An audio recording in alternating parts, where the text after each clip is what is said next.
नमस्कार शेतकरी मित्रांनो. माझी ओळख बऱ्याचशा शेतकऱ्यांना माहिती. आपल्याबरोबर अनेक शेतकरी जोडले गेलेले आहेत. मात्र जे शेतकरी अजून नवीन आहेत किंवा जे शेतकरी आपल्याला नवीन जोडले जात आहेत त्यांच्यासाठी मी माझी ओळख करून देतो. मी कृष्णा मधुकर आवारे. आज तुमचं अशाच एका वेगळ्या विषयावरती तुमचं स्वागत करतो. शेतकरी मित्रांनो, आपल्याच एका शेतकरी बांधवांनी प्रश्न केलेला होता की सर, पावसानंतर करप्यावरती किंवा करपा येऊ नये किंवा करपा आलेला असेल तर त्याचं नियोजन कसं करावं. त्याच्यापेक्षा मला आज वेगळा एक महत्वाचा मुद्दा वाटतोय की आपण आलेल्या करप्यापेक्षा मागील काही दिवसामध्ये 4 ते 5 दिवसांमध्ये धोप पाऊस झालाय आणि अशा धोप पावसामुळे तरी परिस्थिती निर्माण अशी झालेली की जे काही बोधामध्ये किंवा बोधामध्ये आपण सोडलेले न्यूट्रिशन होते, सपोज जर हा बोध आहे, हा रूट झोन, आणि अशा रूट झोन मध्ये किंवा बोधामध्ये आजपर्यंत आपण सोडलेले न्यूट्रिशन हे पूर्णपणे वाहून गेलेले आहेत. अति पाऊस झाल्यामुळे हे न्यूट्रिशन वाहून गेले आणि अशा न्यूट्रिशन वाहून गेल्यामुळे तर इथे करप्याचा प्रॉब्लेम होतोय. तुमच्या लक्षात येत आहे, इथे पानावरती बऱ्याचशा ठिकाणी करपा दिसायचं कारण काय आहे की आपले न्यूट्रिशन लीच आउट होऊन गेलेले. पानावरती करपा, गेरवा, झॅन्थोचे टिपके, जे काही लक्षात असू द्या की करपा, गेरवा, झॅन्थोचे टिपके किंवा इतर बुरशीजन्य रोग किंवा जीवाणूजन्य रोग, त्याचं वाढायचं कारण मूळ काय झालेलं आहे की न्यूट्रिशनचा झालेला ऱ्हास, म्हणजे न्यूट्रिशनचा झालेला ऱ्हास. लक्षात असू द्या, न्यूट्रिशन वाहून गेल्यामुळे जे पुरेसे अन्नद्रव्य लाईफ सायकल झाडाची पूर्ण करण्यासाठी आवश्यक असणारे न्यूट्रिशन झाडामध्ये राहिले नाही आणि असे न्यूट्रिशन न राहिल्यामुळे वरती आपल्याला करपा दिसतोय किंवा गॅरवा दिसतोय. गॅरव्याचे स्ट्रिप्स, आता आपल्या गॅरव्याची वगैरे सर्व व्हिडिओ प्रॉपर शेतकऱ्यांनी जाणार, त्याच्यावरती नियोजन कसं करायचं, काय कुठलाही रोग असो किंवा कुठलाही डिसीज असो तर त्याच्यावरती नियोजन कसं करायचं, या सर्व गोष्टी आपण घेणार आहे. न्यूट्रिशन वाहून गेल्यामुळे सगळ्यात महत्वाचं होतं काय, आता आपण ते मुद्दे बघणारच आहोत. सगळ्यात पहिला मुद्दा, न्यूट्रिशन वाहून गेल्यामुळे अन्नद्रव्यांची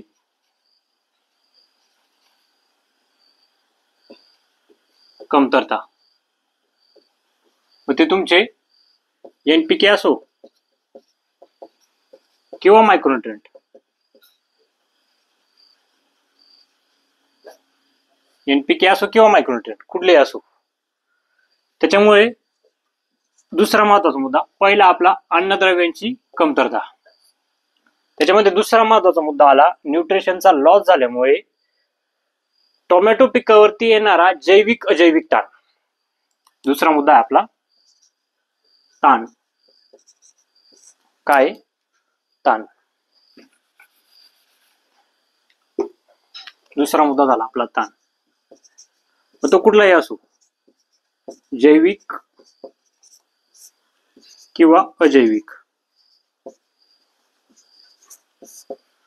लक्षात आलंय तुमच्या, टोमॅटो पिकावरती न्यूट्रिशन लीच आउट किंवा वाहून गेल्यामुळे अन्नद्रव्यांची कमतरता झाल्यामुळे NPK किंवा असो मायक्रोन्युट्रिएंट असो किंवा तुमचा ताण, जैविक अजैविक ताण, कुठल्याही प्रकारचा ताण असो, त्यामुळे खरं आपल्या पिकावरती येतोय रोग. तिसरा मुद्दा झाला मग त्यामध्ये सर्वात महत्वाचा, वाढणारा रोग. काय झाला? वाढणारा रोग. मग तुमचा काय असो, गेरवा, करपा, अँथ्रॅकनोज, कुठलाही असो, मग त्याच्यामध्ये जीवाणूजन्य करपा, कुठलाही रोग असो, त्याचे मेन वाढायचे कारण काय झालंय? न्यूट्रिशन. मग तुमचे मायक्रो असो किंवा मायक्रो असो किंवा म्हणजेच NPK असो किंवा मायक्रोन्युट्रिएंट, खरं त्याचं कारण काय आहे? ताण यायचं कारण न्यूट्रिएंट, वाढणारे रोगांचं कारण न्यूट्रिएंट, आणि त्याच्यामध्ये चौथा मुद्दा आपला राहिला किडी. कुठलीही कीड किंवा कुठलाही रोग हा आपल्या पिकावरती केव्हा येऊ शकतो? जोपर्यंत आपलं क्रॉप वीक नाहीये, अशक्त नाहीये, तोपर्यंतच येऊ शकतो. जर आपलं पीक जर नॅचरली अशक्त आहे तर तिथंच तुमचा अळाईचा प्रादुर्भाव पांढरी माशी असो, थ्रिप्स असो, तुडतुडे असो किंवा कुठलीही डंकमाशी वगैरे असो, सगळा प्रॉब्लेम हा तुमचा याच्यावरती अवलंबून आहे, न्यूट्रिशन. ज्या शेतकऱ्याला, माझं तर म्हणणं असं आहे, ज्या शेतकरी बंधूंना दोन गोष्टी जर जमल्या, पहिलं म्हणजे अन्नद्रव्य व्यवस्थापन, दुसरं म्हणजे शेतीचा खरा आत्मा पाणी व्यवस्थापन, ह्या दोन गोष्टी ज्या शेतकऱ्याला जमला त्या शेतकऱ्याला निश्चितचपणे शेती प्रॉपर आली असं समजून घ्या. सर्व तुमचं आहे डिपेंड पाणी आणि अन्नद्रव्य या दोन गोष्टीवर. त्या दृष्टीनं आजचा आपला हा व्हिडिओ आहे. आता तुम्ही म्हणशाल इतक्या वेळ मग काय चालू होतं, आपण बेसिक कारण जाणून घेतली की नेमकं कारण काय, आपल्या पिकावरती जे काही कीड रोग येत आहे तर त्याचं नेमकं बेसिक कारण काय ते आपण जाणून घेतलं.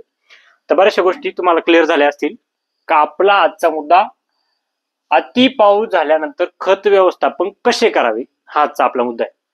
शेतकरी मित्रांनो, बऱ्याचशा ठिकाणी काय होतं, न्यूट्रिशनचा लॉस तर होतोच. असा न्यूट्रिशनचा लॉस झाल्यामुळे आपण कुठेतरी वरतून फवारे घेत असतो आणि असे फवारे घेतल्यामुळे आधीच अवेबिलिटी कमी असते न्यूट्रिशनची, झाडाला अन्नद्रव्य उचलायला अडचण असते आणि अशा अन्नद्रव्य उचलायला अडचण असल्यामुळे आपण वरतून घेतलेले स्प्रेचा हा पिकावरती स्ट्रेस येतो आणि असा निर्माण झालेला स्ट्रेस निश्चितचपणे पानाच्या लिप मार्जिनला कर्लिंग निर्माण होणे, कडा पिवळ्या पडणे, कुठेतरी पाणी स्प्रे घेतल्यानंतर गोळा दिसायला लागता, कुठेतरी जांभळट दिसायला लागता, कुठेतरी असे स्ट्रेस निर्माण होत चालतात.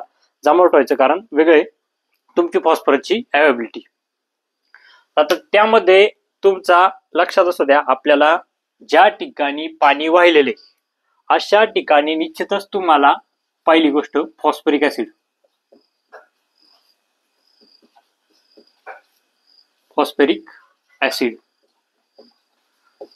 ज्या शेतकऱ्याच्या टोमॅटोच्या किंवा प्लॉट मधून पाणी वाहिलेलं आहे, पहिला मुद्दा हा लक्षात घ्या, तुम्हाला फॉस्फरिक ऍसिड द्यायचं आहे म्हणजे द्यायचंच आहे. लक्षात असू द्या, फॉस्फरिक ऍसिड देताना एकरी 2 किलो एकरी साधारणपणे 1.8 लिटर याप्रमाणे त्याचं काहीतरी युनिट येईल. 2 किलो सांगा, दुकानदार देताना बरोबर देतील तुम्हाला. 2 किलो सांगितल्यावरती किलो किंवा लिटर हे दोन युनिट आहे, याचे लक्षात घ्या. 2 किलो आपल्याला द्यायचं एकरी. आता फॉस्फरिक ऍसिड देताना इथं महत्वाचा मुद्दा लक्षात घ्या, फॉस्फरिक ऍसिड घ्यायचा ना, हा झाला तुमचा एक फक्त फ्लश किंवा रूट झोन वरून वाहून गेलेले न्यूट्रिएंट आपल्याला त्याची पूर्तता भरण्यासाठी तुम्हाला मी सांगितले इथं फॉस्फरिक ऍसिड, किंवा फ्लश झालेले न्यूट्रिएंट, मुळी ज्यावेळेस फ्लश झालेले न्यूट्रिएंट किंवा पाणी वाहतं त्यावेळेस मुळी ही पूर्णपणे ब्रेक झालेली असते किंवा मुळी ही सुप्त अवस्थेत गेलेली असते. कारण न्यूट्रिशन उचलायलाच काही नाही, सतत न्यूट्रिशन वाहून जात आहे. कुठलाही झाडाला अन्नद्रव्य कधी उचलता येतं, जोपर्यंत ते न्यूट्रिशन तिथं स्थिर होत नाही तोपर्यंत त्याला उचलता येत नाही. ज्या ठिकाणी प्लॉट, आता इथं नीट लक्ष द्या, इथे काय तुम्हाला महत्वाचं, फॉस्फरिक ऍसिड मी सांगितलेलं आहे, ज्या ठिकाणी प्लॉट फुलकळीच्या अगोदर आहे तिथे तुम्हाला घ्यायचंय खत 14-35-14 एकरी 10 किलो याप्रमाणे, किंवा 14-35-14 नसेल तर गोणीचं खत 12-32-16 कुठल्याही कंपनीचा असो, इफकोचा असो, भारत आहे, कुठल्याही कंपनीचा असो, पण हे गोणीचं खत आहे दोन्ही बी. 14-35-14 10 किलो एकरी प्रमाणे सांगतो मी, किंवा 12-32-16 10 किलो. या दोघांचंही मिश्रण आता लक्षात घ्या, दोघांचंही मिश्रण कसं करायचं आपल्याला. 2 दिवस पाऊस चालू आहे, तुम्हाला निश्चितच इथं वेळ भेटणार आहे. 2 दिवस अगोदर 30 लिटर पाण्यात भिजत ठेवायची व गाळून सोडणे. आपण फॉस्फरिक ऍसिड ही काही वेगळी गोष्ट नाही. हा मुद्दा कोणाला आहे, ज्या शेतकऱ्यांचा प्लॉट फुलकळी अवस्थेच्या अगोदर आहे, साधारणपणे 35 ते 35-36 दिवसाच्या अगोदरचे प्लॉट आहे, त्यांना हे घ्या 14-35-14 आणि 12-32-16. ज्या शेतकऱ्यांचा प्लॉट हा वरती गेलेला आहे, लक्षात असू द्या, ज्या शेतकऱ्यांचा प्लॉट वरती गेलेला आहे साधारणपणे 44-45 दिवसाच्या वरती, त्या शेतकऱ्यांना घ्यायचं आहे 10-26-26. लक्षात असू द्या, घ्यायचं आहे 10 किलो, ती पण तीच प्रोसेस. 2 दिवस 30 लिटर पाण्यामध्ये भिजत ठेवायचं, डबल फडक्याने गाळून घ्यायचं, ड्रिपने सोडून द्यायचं. डबल फडक्याने तुम्हाला फॉस्फरिक ऍसिड मध्ये 2 दिवस भिजत ठेवायचे. इथे सुद्धा 10-26-26 मध्ये फॉस्फरिक ऍसिड घ्यायचे, लक्षात असू द्या. झाला प्रश्न क्लिअर. पहिला मुद्दा तुम्हाला फॉस्फरिक ऍसिड द्यायचे. आता दुसरा मुद्दा तुम्हाला ह्युमिक ऍसिड. त्याच्या 4 दिवसानंतर, किती दिवसानंतर? 4 दिवसानंतर. ह्युमिक ऍसिड कुठल्याही कंपनीचं घ्या, फक्त चांगलं घ्या. पोटॅशियम ह्युमेट 98%, ज्याच्यामध्ये आपल्याला आवश्यक आहे 98%, कुठल्याही कंपनीचं घ्या, 500 ग्रॅम.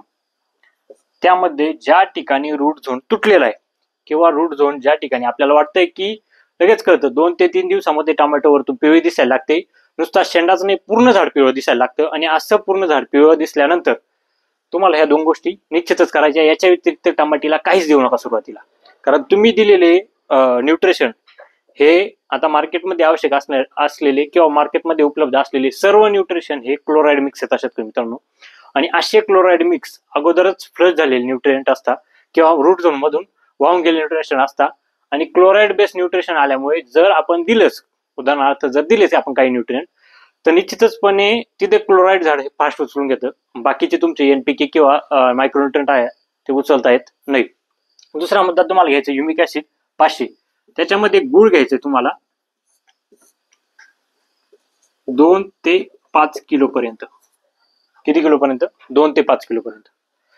त्याच्यामध्येच तुम्हाला घ्यायचंय ताक 2 लिटर.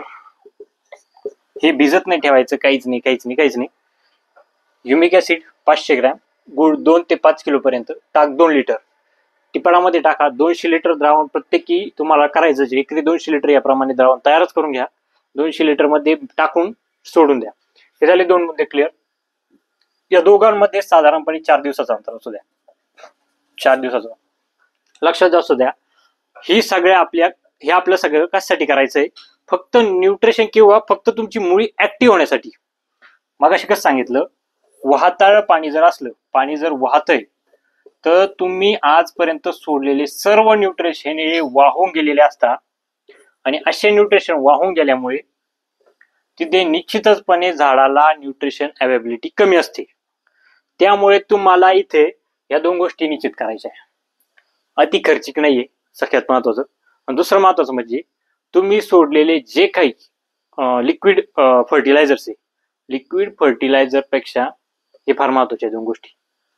याच्याऐवजी तुम्ही मार्केटमध्ये भरपूर प्रोडक्ट आहे, तरी तुम्हाला मी हेच सांगितलंय, कारण आजची आपली जी काही व्हिडिओ आहे ती कुठल्या कंपनीच्या प्रोडक्टला प्रमोट करणारी व्हिडिओ नाहीये, लक्षात घ्या. हा आपला अनुभव मी तुम्हाला सांगितला. स्वतःचा जो काही फॉस्फरिक ऍसिड आणि ह्युमिक ऍसिड याचा तुम्हाला मी माझा स्वतःचा अनुभव सांगितला. त्याच्यानंतर या 2 गोष्टी झाल्यानंतर त्याच्यानंतर 4 दिवसांनी तुम्हाला एक ऍप्लिकेशन निश्चित द्यायचंय. 4 दिवसांनी तुम्हाला एक ऍप्लिकेशन इथे निश्चितच द्यायचंय. ते आहे मायक्रोन्युट्रिएंट, कुठल्याही कंपनीचे असो. त्याचं पण मी तुम्हाला सांगतो कसं करायचंय. कुठल्याही कंपनीचे मायक्रोन्युट्रिएंट असले तरी हरकत नाही. रेडी असो, मिलांज असो, रेमेडी असो, मिंगल असो, कुठल्याही कंपनीचे मायक्रोन्युट्रिएंट असू द्या. पहिले 2 मुद्दे आपण कव्हर केले. पहिला फॉस्फरिक ऍसिडचा, दुसरा ह्युमिक ऍसिडचा. याचे स्क्रीनशॉट काढून टाका. स्क्रीनशॉट काढून ठेवा, तुम्हाला इथे निश्चितचपणे कामा येणार आहे. तिसऱ्या मुद्द्यामध्ये तुम्हाला घ्यायचंय कुठल्याही कंपनीचे मायक्रोन्युट्रिएंट.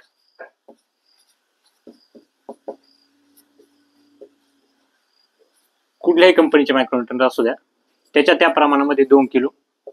त्याच्यामध्ये तुम्हाला घ्यायचंय मोरसूद. सगळा हिशोब मी सांगतोय किंवा सगळं सांगतोय ते एकरी प्रमाणे सांगतोय, लक्षात असू द्या. ते घ्यायचे तुम्हाला 500 ग्रॅम. आणि याच्यामध्ये तुम्हाला निश्चितचपणे इथं फुलविक ऍसिडचा ऍसिड ते पण 98% असणार. कुठल्याही कंपनीचं चांगलं घेऊन टाका. ते तुम्हाला घ्यायचंय 500. फुलविक ऍसिड 1 किलो पर्यंत वापरू शकता. जर तुम्हाला न्यूट्रिशन किंवा जर तुम्हाला टोमॅटो आपली जास्त पिवळी पडलेली दिसते, तिथे तुम्ही न्यूट्रिशन 1 किलो पर्यंत वापरू शकता. हा झाला तुमचा तिसरा मुद्दा. चौथ्या मुद्द्यामध्ये आपल्याला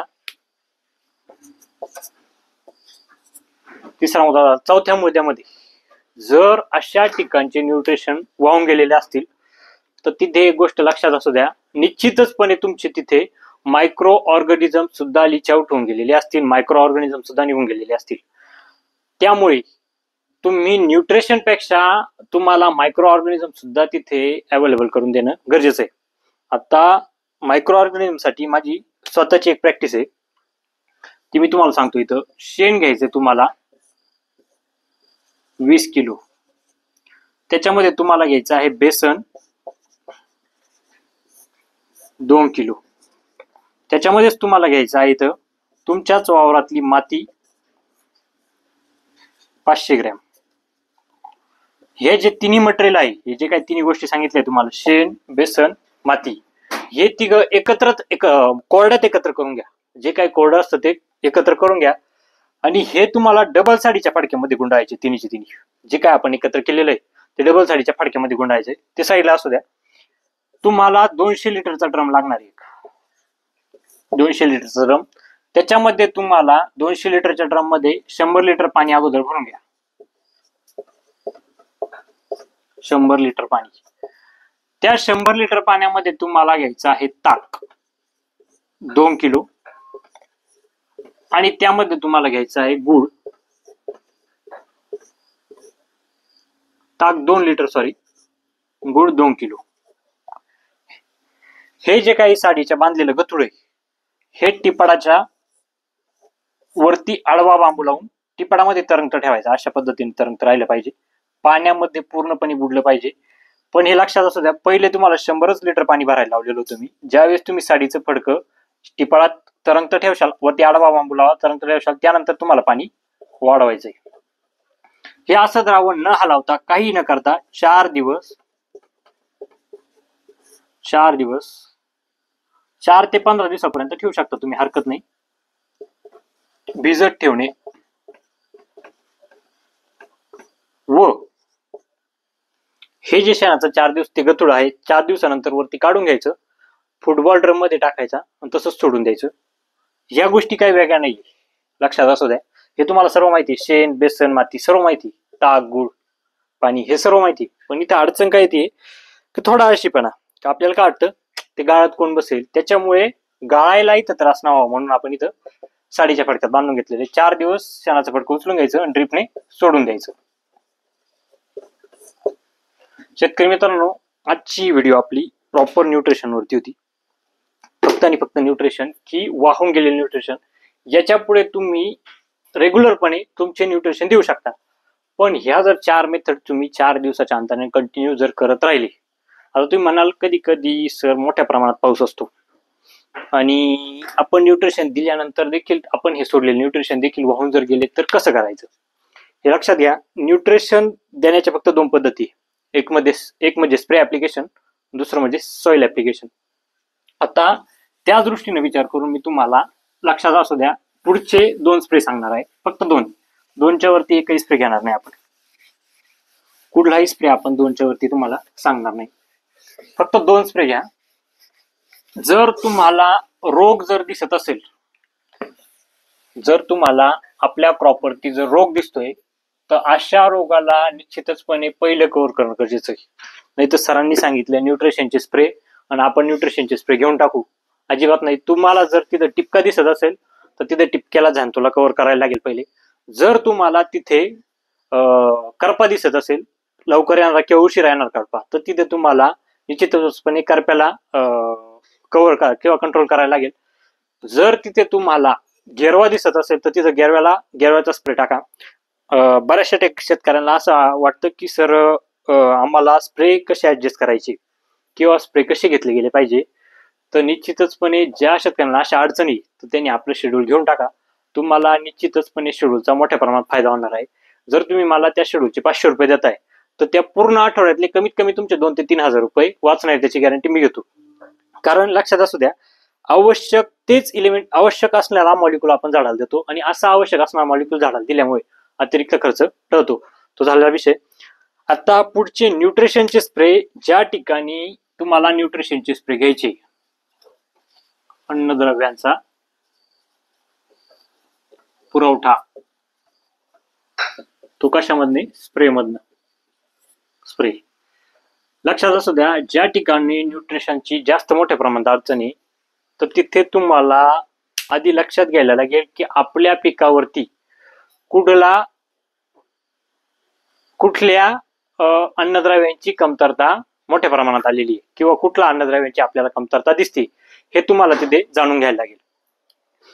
त्यानंतरच तुम्हाला तिथे स्प्रे मधनं किंवा ना फॉस्फरसची डिफिशियन्सी आहे, पोटॅशची डिफिशियन्सी आहे की किंवा अदर न्यूट्रिएंट मायक्रोन्यूट्रिएंटची डिफिशियन्सी हे जेव्हा तुम्हाला समजेल त्यावेळेसच तुम्हाला कळेल की निश्चितचपणे की आपल्याला स्प्रे कसा घ्यायचा आहे.